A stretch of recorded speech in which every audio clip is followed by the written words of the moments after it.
Good morning, South Africa. My name is Lisa Grayson, and this is the Daily News Wrap from the SouthAfrican.com. It's Thursday, the 25th of February, 2021. This podcast is kindly sponsored by Bluegrass Digital. Bluegrass Digital, a leader in building digital solutions for your business in Africa. Find out more at bluegrassdigital.com. In our top story today, scenes of chaos were witnessed in Cape Town on Wednesday after a planned protest got out of hand. The march to the National Assembly, which formed part of a national strike taking place yesterday, turned sour when cops clashed into the demonstrators, some of whom allegedly tried to enter the parliament. The rowdy crowds were restricted by SAPS as riot shields and police cordons were used to wrestle control from the agitated citizens.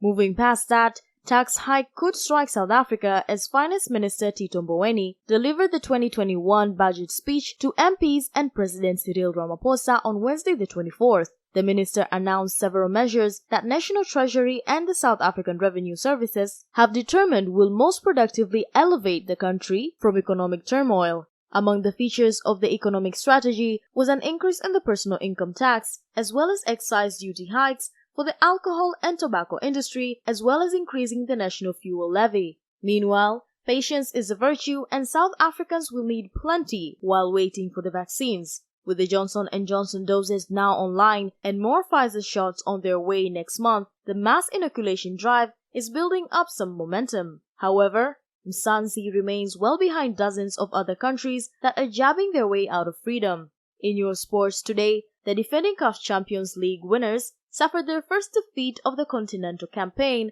after going down 1-0 to their Tanzanian opponents on the Benjamin Mkapa Stadium. To make matters worse for Pitso Mosimane, the lone goal of the match at the 31st minute was scored by a familiar face, former Mamelodi Sundown forward Louise Mickelson. Following the match, Pitso Mosimane admitted that the atmosphere from the 30,000 so-called odd fans had made things difficult for his side, but he was still confident of qualifying for the next stage of the competition. In a recent development, Tiger Woods suffered serious injuries in both legs as his car flew off the road and flipped several times on Tuesday near Los Angeles in a car crash he was very fortunate to survive. Law enforcement officials who found the U.S. golf legend said Woods did not appear to be under any influence of drugs or alcohol during the early morning incident and underwent surgery after the rollover collision.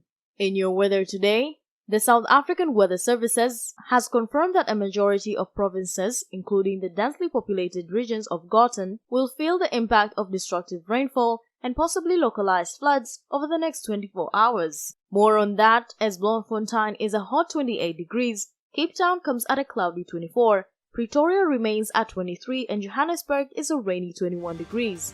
And that's all you really need to know from the South African today. Why not subscribe for so much more of this audio paper straight to your mobile device every morning? And for more of these and other stories, please visit theSouthAfrican.com. My name, Lisa Grayson.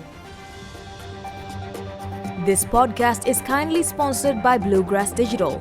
Bluegrass Digital, a leader in building digital solutions for your business in Africa. Find out more at bluegrassdigital.com.